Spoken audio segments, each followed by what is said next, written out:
Bismillahirrahmanirrahim.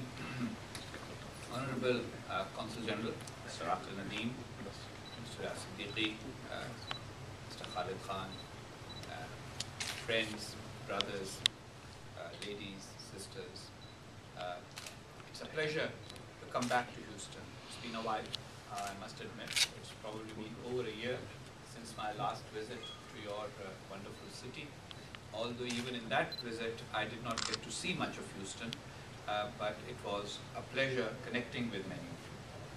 And this time, when I was coming here primarily for the Pakistan Chamber of Commerce's Coal Forum this morning, I asked Mr. Aqil Nadeem to try and get together a group of community personalities so that we can discuss a few things, talk about certain things. It's more like a report from me to you about US-Pakistan relations, about political developments back home in Pakistan, and about how we can connect the Pakistani community better with the efforts that are already ongoing.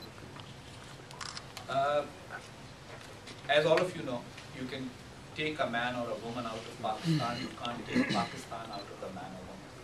So although many of you are American citizens, your hearts also beat for Pakistan. You retain not only your citizenship of Pakistan, and Pakistan allows you to do that, one of the few countries in the world that recognizes dual citizenship, but also values it, because we understand that Pakistanis who live abroad, Pakistanis who work abroad, have a significant contribution to make to Pakistan. And that contribution comes in many, many forms.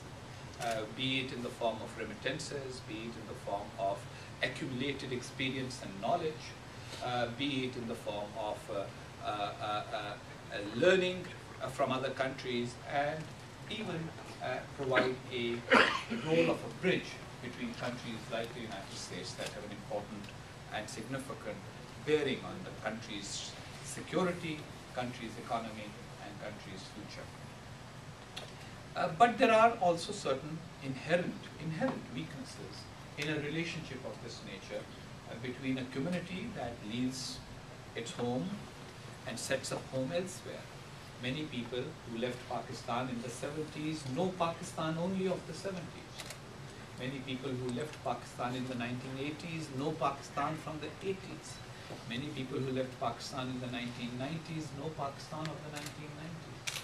And one of the results of that is that people sometimes are also frozen in some ways in their views and in their opinions of what is good for the country. Quite often, especially political views, and there are not all, there are almost 1 million Pakistanis, 800,000 Pakistanis that we know in the United States. Not all of them have a political point of view. Many of them are just people who are doing their jobs, people who are earning a living, people who are building a family, and people who are trying to pursue what in America is often called the American dream, the dream of life, liberty, and the pursuit of happiness, the dream of building a better future in a country that allows many ethnicities, many religions, many races, and many cultures to flourish together.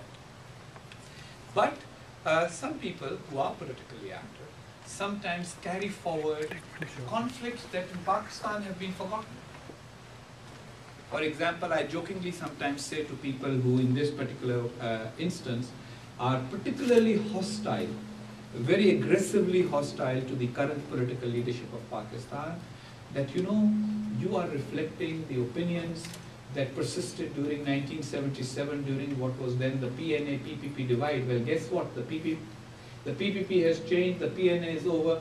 There is consensus in Pakistan, absolute consensus in Pakistan, over the need for persisting with the democratic system. Nothing could be a better manifestation of that consensus than the fact that the person who led the last coup d'etat in Pakistan and ruled Pakistan in uniform for 9 years has decided that he will form a political party and take part in the democratic process in the country. What more can anybody want as evidence of Pakistan's absolute realization that 4 coups later, the way forward for Pakistan is democracy. And in democracies, and you live in the United States, which is a democracy, and here you see all the cantankerous debates. You occasionally, I'm sure there are people here who occasionally watch Fox News, and there are others who watch MSNBC. And then there are those who watch Pakistan's television channels. And you know how difficult democracy has become in the United States in the presence of one Fox News channel and one MSNBC. Now, mashallah, in Pakistan, since we always do everything late, but we do it in a bigger way, we have 48 Fox News channels and 48 MSNBCs. And yet, mashallah, the government has not interfered with the freedom of the press, and the principle remains that anybody can criticize anybody as much. You can ridicule us, you can make fun of us, you can abuse us, and yet, our commitment to democracy endures. So one of the messages I bring to the Pakistani community all over the United States is to take a deep breath and exhale and take out the prejudices and reservations and strong and harsh views that they brought from Pakistan. We will be able to become a stronger nation through the democratic process. And in the democratic process, sometimes the people who will be chosen by the people will not be the people you will agree with. I mean, I'm sure there are people in this audience who are Democrats in the American political context, and yet your state is a Republican state. And I'm sure there are many here who are Republicans, and yet the President of the United States is a Democrat. The principle of democracy is that once somebody is elected, they are given the opportunity to serve. You can criticize them, you can critique them, you can oppose them, but you do not wish ill for them. Nobody in America